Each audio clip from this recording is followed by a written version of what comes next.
Welcome, everyone, to our Friday episode of our 90-day challenge. If you have been following us, you know that this is an exciting journey of knowledge and growth. Our series of Go Lives are on several captivating subjects.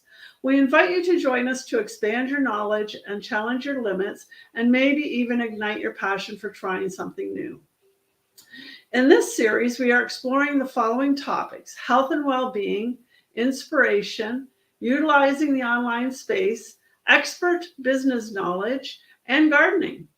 Please let us know your thoughts, ask any questions, comment, or react. Let us know if you're watching the live or the replay. We just really love to hear from you. Okay, we are all ready to go. Today's presenters are Jose and Chari, and their topic is preparing your garden for winter because it's coming, you know that. So take it away, ladies. Good morning, everyone. Yes, unfortunately, here in Canada and many other parts of the world, we have to prepare our gardens for winter, and it's crucial to ensure that the health of your plants and the soil during the colder months are well looked after. And here are some general tips to help you get your garden ready for winter. As well, we want to prepare our uh, preparing a garden for winter and tending to a successful business. I want to try and incorporate the business here. They share some common principles of planning, maintenance, and foresight. Here's a comparison between the two. Chari? Hello, ladies. Good morning, good afternoon, good evening to our viewers. Thank you, Josie. Yes, the number one in the list is clean up your garden. Remove any dead or diseased plants. This helps prevent the spread of diseases and pests. Clear away fallen leaves and debris. Decomposing plant materials can harbor pests and diseases.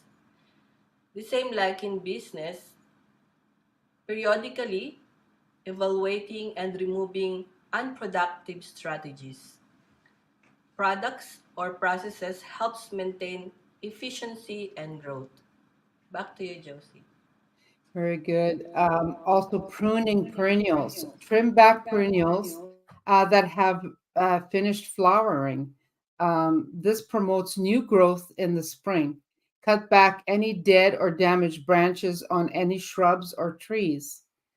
Likewise, in business, regularly evaluating and optimizing operations, cutting unnecessary costs, and refining strategies contribute to the overall health and efficiency of a business. Now we'll talk about mulching. Yes, we need to apply a layer of mulch around plants to insulate the soil and protect plant roots from freezing temperatures. This also helps retain moisture. Use organic mulch such as straw or shredded leaves. Avoid piling mulch directly against the stem of plants. And in business, having a solid business plan, diversifying revenue streams, and implementing risk management strategies protect a business from economic downturns and uncertainties. Josie? And then we have to protect the tender plants, covering sensitive plants with burlap or other protective materials if they are susceptible to frost. A lot of people cover their cedar trees. Consider moving potted plants indoors or to a sheltered area. Just like in business, investing personal training and development, upgrading technology, and adapting to market changes contribute to the long term health and viability of your business. Yes, that is right. And also in garden, winterize perennial beds. After the first frost, cut back herbaceous perennial to few inches above the ground. Divide and transplant perennial as needed. Likewise, in business, regular maintenance of equipment, updating software, and ensuring that employees have the necessary tools contribute to the efficiency and productivity of the business. Also Yes, preparing the Josie. soil. After compost, add compost to the soil to improve the structure and the fertility. Consider a soil test to determine if any specific amendments need to be added. Just like in business, securing insurance, implementing cybersecurity measures, and having contingency plans protect a business from unforeseen risks and disasters.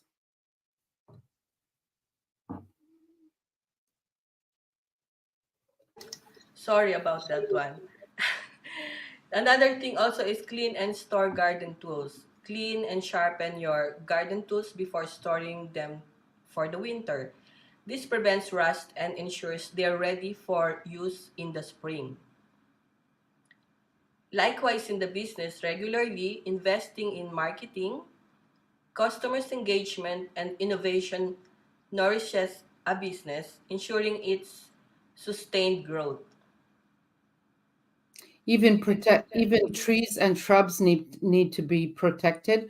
Wrap the trunks of the young trees with tree wrap to prevent sun scale and rodent damage. Consider urgent using burlap, like I mentioned earlier, or other protective materials to shield evergreen shrubs from winter winds.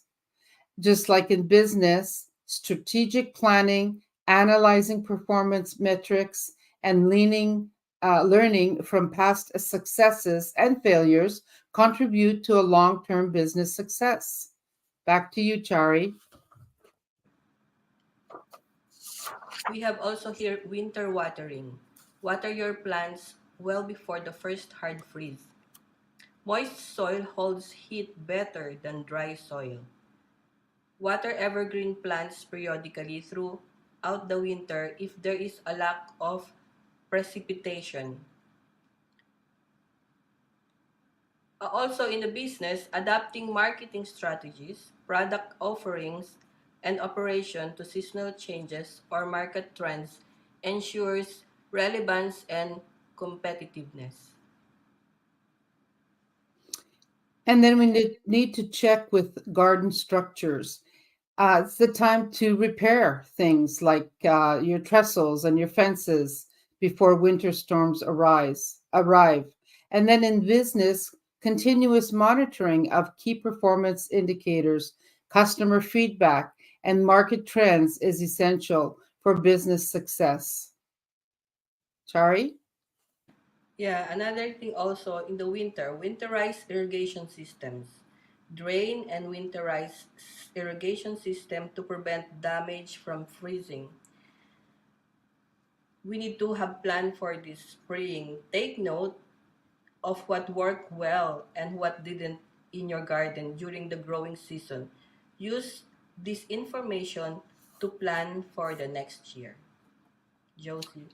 Remember that specific steps you need to take may vary depending on the local climate and the types of plants that you have in your garden. It's also a good idea to consult with a local gardener expert or extension services for region-specific advice. And both in gardening and in business management, proactive planning, regular maintenance, adaptability, and focus on long-term sustainability are key to factors for success in both. Thank you for listening. Have a great day, and we'll see you next Friday.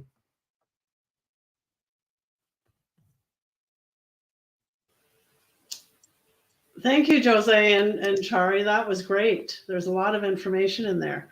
What did you think, Pam? I think they got a lot of information in there is correct, and it's awesome because it's quite the reminder that I myself is not much of a gardener, as I spoke once before when I couldn't even grow rhubarb. But anyway, so many of us, or me, I like to do gardening.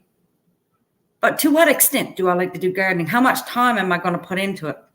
So I will find plants that grow with little maintenance. So I have some more rhubarb to plant. My rose bushes is pretty hardy. I live right here on the ocean side, so they just take care of themselves. I love my plants, and I watch them bloom every spring. Just like our business model, where this business model we have, we put in 10%, which means little maintenance. So if I get up in the morning and I have a half an hour to do my business, then that's what it takes. If I have a half an hour during lunch or an hour at supper time, it's all what you put into it. And what we put into it is what we get out of it. Because we see beautiful blooms when we put this little bit of time in. Imagine the blooms we would get if we put more time. Amazing, ladies. Thank you very much. Have a beautiful weekend. Thank you, Pam. Okay, Elena. Good morning, everybody. I'm actually set up to go out for my walk, and here in Toronto, it's quite dark, so I thought I'd wait a little bit, and it's quite cold. So as you can see, I've already got my jacket on. I've had a hard time deciding whether it was going to be a spring jacket or a winter jacket, but I think with the walk, we're going to go with the spring jacket. Yes, I love to garden. And you reminded me a lot of things that I did pull up my tomato plants. I was just kind of waiting for them to dry off a little bit so that I can throw them out. We've had, some rain, so that kind of put a damper on things in terms of removing them from the garden. And yeah, I believe that, like gardening and business are kind of like hand in hand. If you don't take care of it, it's not going to grow as you want it to. So the pruning and the mulching and protecting it with, from the hard winters, of course, here in Ontario, and I'm sure even in the tropics, they do have their issues as well, the precipitation, humidity. So thank you. Thank you for that information. And like you said, Pam, we don't need to do too much of it. If nature takes care of things and our business takes care of itself, but we still have to attend to it. Thank you. Thank you, Elena. Okay, Darlene.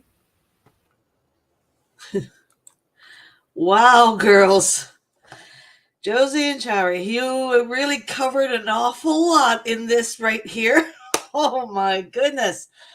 I'm afraid that my gardening skills and my green thumb are close to non-existent, because I think they stop with my mom and my daughters because they're really, really good at that. I'm not so good at that. And all the things that you said, like harvesting and storing vegetables and plants and things like that, like there's tender vegetables, there's hardy ones, there's semi-hardy ones. You prepare your herbs for the winter, you put all of this stuff. You cover up your garden beds, clean up your gardens to avoid diseases and promote new growth. Like, whoa, that's a lot of stuff you got to do for the garden.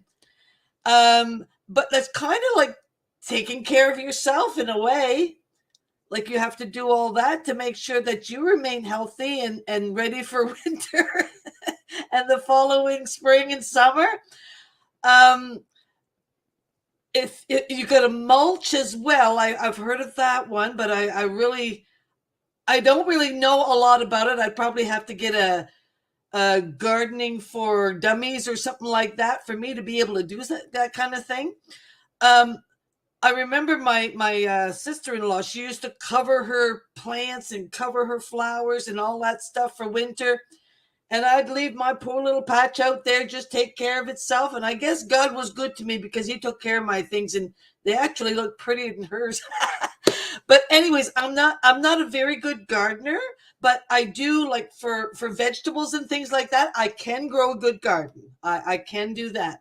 But for flowers and things, it's kind of a little bit difficult for me. But I do have a burning bush out there that I got, and it's beautiful, and I'm really taking good care of it, and it's starting to grow. So I believe everything you guys said. So thank you very much for all that information, girls. It was lovely.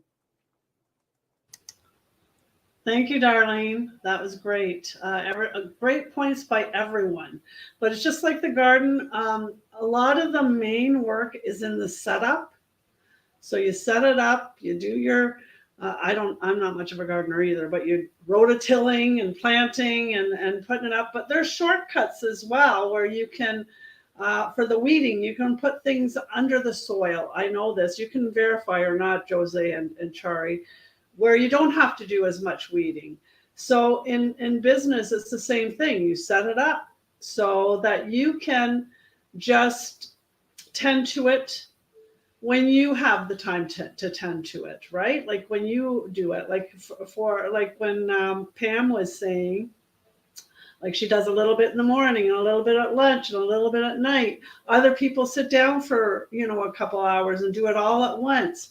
So that's the beauty of this business, is you get to do it when you want to do it. And in correlation with gardening, you can do it, and you can put things in place where you don't have to do it all the time, right? Like so, and our system tools do that for us. And another way of tending our garden in business, I find that most of the tending goes to our mindset. And keeping our mindset and believing in what we're doing. And that's a lot of the weeding in our business is our mindset.